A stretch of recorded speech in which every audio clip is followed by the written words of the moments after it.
खुलुमबाय आंनि एसपिकेसन इउटुब चेनेलाव दिनैहाय जों दंफैयो क'क्राझार डिभिजनेल फरेस्ट अफिस एबा डिएफअ अफिसाव बेयाव जोङो मानि थाखाय फैदों होनोब्ला जोंहा थांनाय 2020 मायथाइयाव जोंनि कारिगावनि साहा ओनसोलाव थानाय 18थासो गामिया माने फरेस्टनि हानि फोरमान बिलाइ मोननाय जादोंमोन।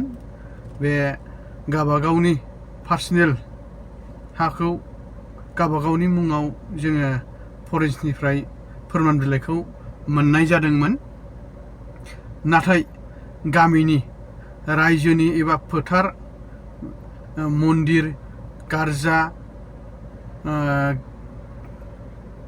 ससानसालि माने बे कमिउनिटिफोरनि नामाव माने हानि फोरमान बिलाइखौ मोननाय जायाखैमोन आरो 2020 मायथाइयाव खालि गावबागावनि पार्सनेलनि फोरमान बिलाइखौल' मोननाय जादोंमोन। दा बे रायजोनि गिर्जा एबा बाथौ मन्दिर ब्रह्म मन्दिर रायजोनि फोथार बेफोरखौ हानि फोरमान बिलाइखौ दासो माने अफिसा होनायनि बेबस्थाखौ लादों आरो खामानि मावगासिनो दङ। दा जोङो बेनि थाखायनो जोंनि 18था दा 19था गामि जाबाय। 19था गामिनि माखासे बे थालांनाय रायजोनि बिदिनो फोथार स्कुल गोथैसालि मन्दिर बेफोरखौ माने फोरमान बिलाइ मोननो थाखाय जोङो दा बेनि खामानि मावफैदों आरो डिएफअ अफिसाव। दा दाख्लैनिफ्रायनो मावफैगासिनो दा मेप आखिगासिनो दङ। माखासे गोबां बुरजा हाखौ माने बोखावनांदों आरो माने बिदिनो सोरनिबा गामिनिया 18 बिगा सोरनाबा 30 बिगा 40 बिगा बेफोरबायदि दं।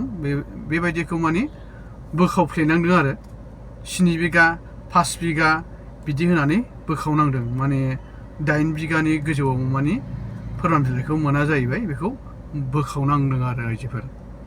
दा जाय बिथांमोना बेफोरबायदि हानि फोरमान बिलाइखौ गावबागावनिखौल' मोनदोंमोन रायजोनिखौ मोनाखैमोन बे बिथांमोनहा गोख्रैनो फैनानै जोंनि नैबे गावबागावनि एबा जोंनिल' नङा जोंहा क'क्राझार डिस्ट्रिक्ट जाबाय नालाय जोंनि क'क्राझार डिस्ट्रिक्टआव डिभिजनेल फरेस्ट अफिसाव एबा डिएफअ फैनानै खबर लाफैदो थाब मावनानै लाफैदो।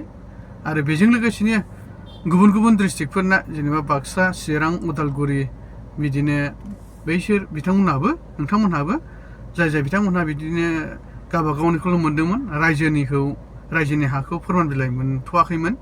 दा बे बिथांमोनहा गावबागावनि डिभिजनेल फरेस्ट अफिस डिएफअ अफिसाव थांनानै खौरां लायनो हासिगोन आरो सुलु लायनो हासिगोन। बेजों लोगोसेनो खामानिफोरखौबो मावनानै लानो हासिगोन आरो दा मावगासिनो दङ अफिसाव। दा नोंथांमोनहा अननानै मावनानै लालायदो। सिगाङावहाय फोरमान बिलाइ मोननायनि सिगां ग्राम सभाया खामानि मावदोंमोन ना। दा बे ग्राम सभाखौनो लोगो हमलायनानै एबा ग्राम सभानि बिबानगिरि नोंथांमोनहा जाहाथे फैनानै बे खामानिखौ मावनानै होलायो। आं बेखौनो आंनि एसपिकेसन इउटुब चेनेलनि गेजेरजों नोंथांमोननो फोरमायहरनाय जाबाय आरो गोजोन्थों।